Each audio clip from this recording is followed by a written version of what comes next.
दोस्तों, वाणिज्य मंत्री पीयूष गोयल ने कहा है कि भारत के हाल ही में फाइनल हुए 9 फ्री ट्रेड एग्रीमेंट यानी कि एफटीए का सबसे बड़ा फायदा पश्चिम बंगाल को मिलने वाला है। ये समझौते 38 विकसित देशों के साथ हुए हैं और इनसे चाय, फिशरीज और हैंडीक्राफ्ट जैसे सेक्टर में एक्सपोर्ट बढ़ने की उम्मीद है।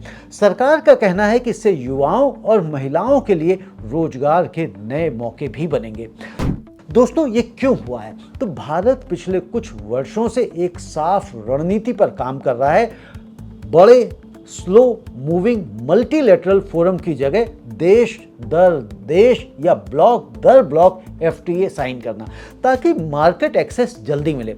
पश्चिम बंगाल के लिए चाय और फिशरीज ट्रेडिशनल स्ट्रेंथ रहे हैं, लेकिन टैरिफ बैरियर की वजह से यूरोप और दूसरे डेवलप्ड मार्केट में कॉम्पिटिटिवनेस कमजोर पड़ती रही है। जब टैरिफ कम होते हैं तो लोकल प्रोड्यूसर सीधे ग्लोबल बायर तक पहुंच पाते हैं। तो दोस्तों, ये मायने क्यों रखता है, ये हमेशा बड़ा सवाल होता है। कोई खबर जब तक हम उसके मीनिंग्स ना समझ लें तब तक उस खबर का कोई फायदा नहीं है। तो दोस्तों, इसका असर कई लेवल पर होगा। चाय बागान के छोटे किसानों और वर्कर्स को बेहतर कीमत मिलने की उम्मीद बनती है।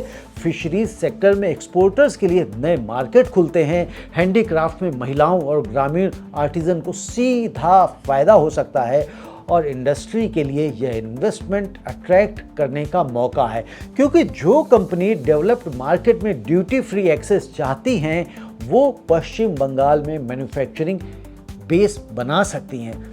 लेकिन अगर हम देखें इसके रिस्क और अपॉर्चुनिटी क्या है, तो यहाँ पर अवसर यह है कि पश्चिम बंगाल जैसे राज्य जो पारंपरिक रूप से बड़े मैन्युफैक्चरिंग हब नहीं माने जाते, उन्हें भी नेशनल ट्रेड स्ट्रेटजी में सीधे हिस्सेदारी मिलती है। रिस्क यहाँ पर यह है कि सिर्फ एफटीए साइन करने से फायदा अपने आप नहीं मिलता है। क्वालिटी स्टैंडर्ड, सर्टिफिकेशन, लॉजिस्टिक्स और स्केल की तैयारी नहीं हुई तो दूसरे राज्य या दूसरे देश यह मौका हमसे छीन सकते हैं।